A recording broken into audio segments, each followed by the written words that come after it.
Salut à toutes et à tous et bienvenue dans le monde de Tada, je suis Loïc et aujourd'hui Lecturomania spéciale science-fiction, féminisme, etc. Vous l'aurez compris, c'est Lecturomania sur les tomes que j'ai pas pu vous présenter pendant l'achat manga parce que je les avais pas encore lus, donc Worms, Sièges des exilés, Temps contraire, etc. J'en avais parlé déjà dans la vidéo achat manga, si vous l'avez pas vu, vous pouvez aller la regarder, c'est la vidéo juste avant. Donc je vais vous parler de 5 œuvres aujourd'hui. Ce sera que de la science-fiction, mais attention, c'est pas de la science-fiction qui fait mal à la tête, etc. hein. Logiquement, tout le monde pourra les lire, et il y a vraiment pour tous les goûts. Il y a du seinen, il y a du shoujo, il y a du... je sais pas si on peut dire que c'est du shonen, enfin on verra. En tout cas, on est parti tout de suite pour la vidéo.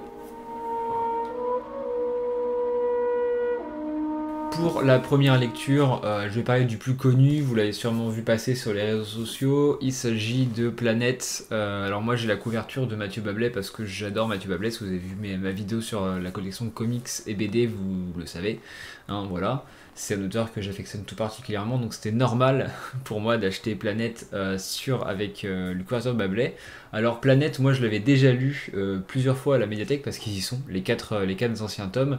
Mais comme ils étaient durs à trouver et que le gros tome, on va pas se mentir, il est impossible à lire. Enfin, je veux dire, il y a 800 pages, 900 pages, c'est un bordel.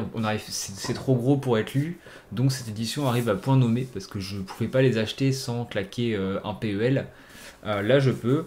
Donc c'est l'histoire de trois astronautes, c'est Hachi, Fi et Yuri, qui sont des éboueurs de l'espace, littéralement, hein, qui vont récupérer les déchets orbitaux autour de la Terre, donc en micro-apesanteur. Et donc tous les chapitres, c'est des petites histoires. En fait, alors, si vous connaissez pas Planète et vous avez déjà lu ce tome-là, je vous préviens, les tomes 2 et 3 les sont perfects vont couvrir donc les tomes 3 et 4 de l'ancienne édition.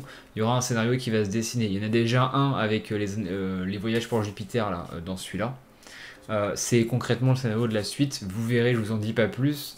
Mais en tout cas, voilà, pour la moitié de ce tome, on est sur des petites histoires, on est sur des trucs vraiment très cool qui traitent de tout la problématique en fait de l'espace et des déchets qu'il peut y avoir.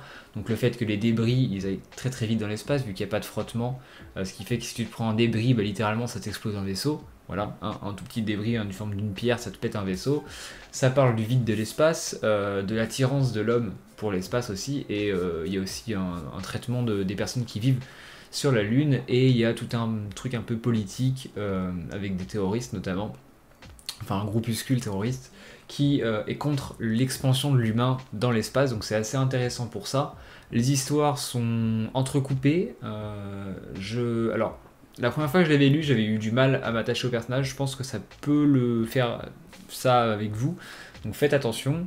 Lisez-le peut-être plusieurs fois à la relecture. Donc là, c'est ma troisième lecture.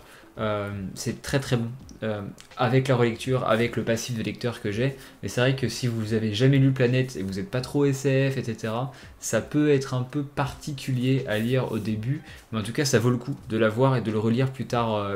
Donc allez-y. Puis c'est par l'auteur de Vinland Saga, donc voilà, forcément, c'est très très cool. Donc on passe maintenant au deuxième tome. Deuxième série, je l'ai terminé, c'est Android Type 1. Donc j'ai lu les 3 tomes d'une traite le week-end dernier, à un moment où je fais cette vidéo. Je savais pas du tout de quoi ça parlait. Je l'avais acheté parce que je voulais acheter des séries de science-fiction, et dans ma liste de séries de science-fiction manga à acheter, il en restait plus beaucoup que je n'avais pas lu. Et dans celle que j'avais pas lu, il y avait Android Type 1, donc je l'ai acheté. Et pour vous faire un très très gros résumé, c'est une réécriture un petit peu modernisée, je pense, dans le propos, de iRobot. Là où iRobot montrait donc un robot qui se défait des 3 lois de la robotique. Les 3 lois de la robotique, si vous ne savez pas, Isaac Asimov, Fondation, tome 3, 4, je sais plus. Et ensuite, il a fait le cycle des robots qui va plus loin. Et ça a inspiré tout un tas d'auteurs derrière sur les 3 lois de la robotique qui sont de ne pas blesser des humains, de protéger les humains et de protéger les robots sans atteindre aux 2 premières règles. Je crois que c'est ça. Donc les robots peuvent rien faire contre les humains, mais vous en doutez, il y en a forcément un qui va réussir à se libérer de ces règles. Et qu'est-ce que ça implique? Dans iRobot, on va suivre du coup, c'était Sony, je crois, le nom du robot, qui va essayer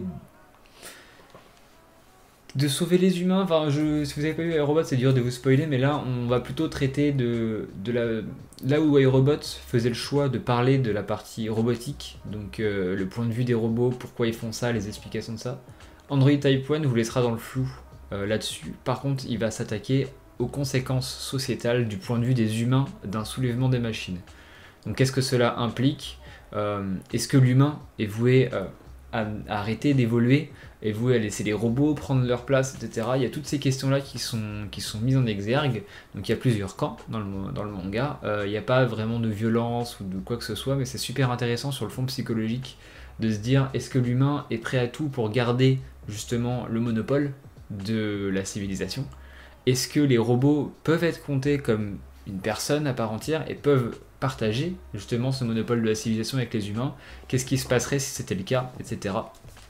Et je trouve que en fait, au début du tome, là, juste là, il y a une petite phrase que je vais vous lire que je trouve ultra intéressante. Donc l'auteur nous dit: Je me suis souvent demandé quand viendra enfin le futur que j'imaginais quand j'étais petit, mais je pense désormais que s'il arrivait, on ne le remarquerait pas car ce serait déjà notre quotidien. Et ça, je trouve ça ultra profond parce qu'en fait c'est totalement ce que je pense de la science-fiction à l'heure actuelle. Je pense que la science-fiction marche beaucoup moins à l'heure actuelle parce qu'en fait on est dans une époque où elle est quasiment devenue notre vie de tous les jours. Enfin, quand je vois 1984, pour ceux qui l'ont lu, c'est assez effrayant de se dire que c'est quasiment notre réalité maintenant. Voilà, donc tous ces petits bouquins là sont très très cool. Alors je vous montre rapidement le dessin. Le dessin peut être un petit peu particulier au début si on connaît pas. Mais il y a beaucoup de blabla, mais en tout cas c'est un récit qui est très bien si vous avez déjà un petit peu de bouteille de science-fiction, si vous aimez bien les lois de la robotique, Asimov, compagnie. C'est une très grosse recommandation et franchement 3 tomes, vous risquez pas grand chose et c'est chez Omake Manga. On passe maintenant au sujet épineux. Alors ce sujet épineux c'est notre contraire. J'ai acheté les 4 premiers tomes, je les ai lus, mais je me suis forcé, voilà, faut dire ce qu'il y a, je me suis forcé, j'ai pas du tout apprécié. C'est moi, c'est mon profil de lecture, et j'ai pas apprécié pourquoi. Alors attention à prendre avec des pincettes ce que je vais dire, ça peut paraître brut, mais c'est un shoujo, et le côté shoujo, c'est insupportable pour moi. J'en peux plus, arrivé au 4e tome, j'en pouvais plus de voir des gamins dans des poses suggestives, avec les traits rouges là, des grands yeux énormes, plein de bulles, et les traits de gênance là qu'ils ont dans les mangas, H24 dès qu'ils s'adressaient la parole. C'était pas possible en fait. C'est juste pas possible. À chaque page, on le tourne, voilà, et là on regarde, hop, des grands yeux, des traits dans tous les sens, ils sont gênés. On tourne une page au hasard, voilà, pareil, ils sont gênés, ils passent leur temps à être gênés, du coup l'intrigue avance pas. Pour vous faire un petit résumé de l'histoire quand même, les humains ne sont plus sur Terre, ils vivent dans l'espace, dans ce qu'ils appellent des cocons, donc c'est des super vaisseaux qui ont le nom des villes, donc il y a le cocon Tokyo, le cocon Moscou, etc. Et il y a certains humains qui sont des néothènes, donc qui sont une évolution, une mutation du genre humain, où en fait ils vont vivre très longtemps et vieillir très lentement, ce qui fait que dans le tome 1, les personnages principaux ont plus de 20 ans, et on a l'impression que c'est des enfants de 6 ans. Voilà. Enfin entre 6 et 9 ans. Ce qui est ultra gênant parce qu'ils ont des pensées d'adultes dans des corps d'enfants. Donc en fait c'est... Et l'autrice nous fait passer ça pour... c'est mon avis, mais je trouve que c'est un faux discours féministe et puis qu'on est encore dans des trucs très gênants japonais, un peu à la con, pour essayer de contourner les règles. Enfin c'est un peu bizarre comme dit comme ça. Bref, il y a les néothènes. Et en fait, il y a d'autres personnes qui ont la maladie de Daphné. Donc en fait, ce sont des humains qui vont avoir une maladie qui les rapproche d'une plante. En gros, ils vont plus pouvoir se nourrir que par photosynthèse. Et leur espérance de vie est réduite à 16 ans, je crois, de mémoire. Donc là, on a 2 des personnages qui ont cette maladie. Et donc les néothènes vont devoir devenir scientifiques et essayer de trouver pourquoi cette maladie arrive, comment la contourner, etc. Et pourquoi pas aussi... rentrer sur Terre. Après, il y a une autre classe qui arrive là-dedans, qui sont les technocrates. Il y a pas mal en fait, il y a beaucoup de notions super intéressantes de science-fiction.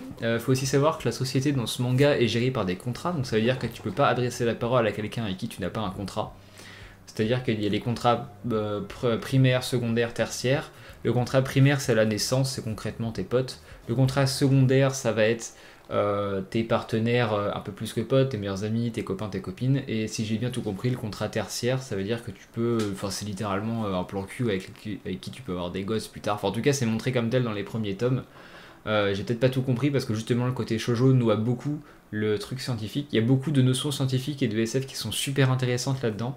Si vous kiffez l'univers shoujo, si vous kiffez la hard SF sociétale, peut-être peut dire ça comme ça va vous plaire. Moi ça me plaît pas parce que le côté shoujo j'en pouvais plus. Dès qu'on avait une notion de science-fiction intéressante qui aurait pu être exploitée, on se retrouve avec des scènes où les gamins sont en train de faire tu m'as touché la main, oulala. Non, ça c'est pas possible. Donc je pense que je vais me séparer des 4 tomes que j'ai eu. L'idée était super intéressante, ça plaira sûrement à beaucoup d'entre vous. Ceux qui ont aimé, dites-moi pourquoi vous avez aimé, on peut en débattre, y a pas de problème. Mais en tout cas, moi, ça m'a pas plu du tout. On passe tout de suite du coup à la lecture 3, qui elle m'a un peu plus plu. Donc lecture 3, Le siège des exilés en 2 tomes, série finie de Akane Torikai, Akane Torike à la française, la femme d'Inyo Asano, connue pour En proie au silence, Sans préambule, récemment le magnifique Saturn Return, une autrice qui aime beaucoup dépeindre un féminisme dans une société qui n'est pas misogyne justement, pour montrer que le féminisme et les problèmes liés aux femmes ne sont pas toujours liés aux hommes et à l'environnement dans lequel on est, ça peut venir d'ailleurs. Je trouve ça super intéressant. Dans tous ces récits, je trouve qu'elle a un point de vue qui est ultra intéressant, qui arrête de discréditer les combats qui sont menés dans tous les sens, et je trouve qu'elle c'est une autrice qui a beaucoup de talent pour narrer les problèmes sociétaux, et qui ne met pas, contrairement à beaucoup, la femme sur un piédestal dans les récits. Et donc là on est sur une dystopie, un monde où les hommes, le génotype humain a cessé d'exister, enfin n'existe quasiment plus. Et ça s'est fait de manière naturelle, en fait il y a eu de plus en plus de femmes qui sont nées, les hommes sont devenus de plus en plus stériles et les enfants hommes ne naissaient quasiment plus, donc en fait il y a très peu d'hommes dans ce monde là, mais les femmes ont continué d'évoluer et du coup on crée une société un petit peu à leur image. Donc il y a beaucoup de femmes, la plupart sont stériles aussi. Donc il y a très peu de femmes qui peuvent ovuler, qui peuvent procréer, et il y a très peu d'hommes aussi, et le peu d'hommes qu'il y a sont du coup utilisés par les femmes pour essayer de continuer à assurer la descendance de l'humanité. Donc ça traite un petit peu d'eugénisme et compagnie, des manipulations génétiques, parce que forcément l'homme ne va pas pouvoir faire l'amour et procréer avec toutes les femmes. Il y a aussi une question d'éthique, donc en fait il y a une espèce d'élevage, de sauvegarde de tout ce qui est sperme et compagnie. Il y a une gestion de la société qui est super intéressante là-dedans, et justement on voit que c'est une dystopie, c'est-à-dire que l'absence de l'homme montre que l'homme est nécessaire, enfin en tout cas que le génome humain est nécessaire, le génome masculin pardon est nécessaire, et j'ai trouvé ça super intéressant. Le trait est ultra cool, de toute façon c'est avec Akane Torikai. Les personnages féminins sont juste magistralement écrits, le personnage masculin qui est central à l'histoire est aussi extrêmement bien écrit, parce que du coup c'est un peu une société inversée, c'est-à-dire que l'homme doit faire la prostituée concrètement avec les femmes pour gagner sa vie, parce que sinon il va être envoyé dans des espèces de camps pour être utilisé pour la survie de l'humanité. Et en 2 tomes il y a beaucoup de notions, je vais pas dire politiques qui sont mises en avant, mais il y a beaucoup de notions sur la liberté, notamment la liberté individuelle, la liberté du corps qui sont mises en avant. Et donc les tomes sont un peu chers, ils sont quasiment à 9 balles, ils sont pas très épais en plus, mais en fait la couverture, vous voyez qu'elle brille depuis tout à l'heure, elle est brillante, la qualité du papier elle est juste incroyable, pas transparent, rien du tout, et l'histoire elle est top. Donc franchement, chez Akata, on peut faire un petit effort, on peut mettre un petit billet pour 2 tomes, c'est que 2 tomes, hein, c'est pas comme par exemple Vagabond qui a 37 tomes à 9,90€ par tome alors que les tomes font 110 pages. Bon. Là, c'est à peu près 9 balles, mais au moins on a des choses à se mettre sous la dent et c'est sur 2 tomes, donc ça c'est une très grosse recommandation de ma part. Je ferai peut-être une vidéo uniquement dédiée à ce manga là qui va un peu plus loin dans les explications de ce que c'est. Mais en tout cas si j'en ai assommé beaucoup d'entre vous, sachez que c'est un très bon manga et qu'il faut le lire. On enchaîne maintenant avec le dernier manga de cette sélection, ce sera Bonze. Donc on est toujours chez Akata, on est toujours sur du récit de science-fiction un petit peu féministe, mais cette fois-ci on est sur du seinen. Et ça se ressent, voilà, on va faire une comparaison avec nos temps contraires. C'est-à-dire que dans les 2 cas, on a je vais pas dire que c'est des thématiques qui sont liées, parce que là on parle de maternité. L'histoire de Gon, c'est qu'en fait l'humain essaie de coloniser une autre planète, Et en fait, il y a une guerre pour savoir qui est arrivé là le premier sur la planète, donc du coup des camps vont plus ou moins se taper dessus. Et il y a un des camps qui possède ces femmes-là, qui sont du coup appelées les Wombs, qui vont être inséminées artificiellement par un organe extraterrestre qui leur permettra de se téléporter. Concrètement, donc en fait elles vont se téléporter elles et toute la zone autour d'elles, et le principe c'est qu'en fait l'armée va s'en servir pour créer des petits groupuscules de femmes qui en se téléportant vont téléporter donc la matière, donc vous pouvoir détruire des bâtiments, vous pouvoir aller explorer des zones, etc.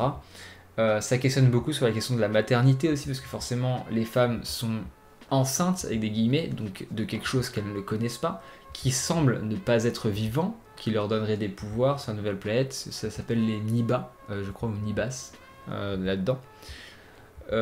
C'est un peu particulier et c'est compliqué de pitcher plus parce qu'en fait ça vous spoilerait des éléments narratifs de l'histoire. Il me reste un seul tome à lire et pour le moment c'est une très bonne lecture. Enfin j'ai apprécié ma lecture. Le dessin est peut-être un peu particulier. Je vais montrer une planche. Le dessin est un peu particulier. C'est pas pour son dessin que le bouquin brille. Par contre je trouve que la question de la place de la femme est extrêmement bien traitée là-dedans. Et pour une fois, on rentre pas dans les clichés de... on devrait être dans les clichés de l'homme brut et de la femme comme étant instrument voulant se libérer de ses chaînes. Mais en fait, on n'est pas du tout là-dedans. Les femmes sont au courant que ce sont des instruments. Elles le font par principe, pour le bien public. Mais d'un autre côté, elles sont autonomes et comme elles sont nécessaires à la victoire de la guerre, il y a beaucoup de questions qui se posent là-dessus. Enfin bref, ça c'est un super récit. Et pour revenir à ce que je disais avant, par rapport à Notre Contraire, c'est que Notre Contraire, donc la caste sociale, enfin les thématiques sociétales sont ultra importantes là-dedans, comme dans Worms, mais si on est un peu plus militaire là-dedans, et là on est un peu plus romancé, relations entre les personnes, même si là il y a beaucoup de relations aussi entre les personnes, mais on voit la différence entre un shoujo et un seinen, quoi. Là on est sur un truc à l'eau de rose où dès qu'un personnage va être dans la même pièce qu'un autre, il va se demander s'il est pas amoureux de lui. C'est littéralement ça. Hein. C'est dès qu'il y a quelqu'un qui rentre dans une pièce, c'est est-ce que je serais pas amoureux de cette personne? Et la personne qui rentre fait il y a 3 personnes. Laquelle aimais-je de quelle personne suis-je amoureux? C'est ça. Alors qu'ici, on est un peu plus sur un truc un peu plus voilà, on va plus profondément on va peut-être moins profondément dans les relations, mais on explore un peu plus la partie psychologique des personnages. On est moins dans le côté très, je vais pas dire cucu, mais très shoujo en fait, de ce qu'il peut y avoir autre part. Donc si vous avez un profil de lecteur plutôt comme moi, bon, juste allez-y, foncez. J'attends de finir le dernier tome. Si c'est une réussite, évidemment, il y aura une vidéo sur les 5 tomes qui résumeront un petit peu mieux l'histoire, les points forts, les points faibles, tout ça.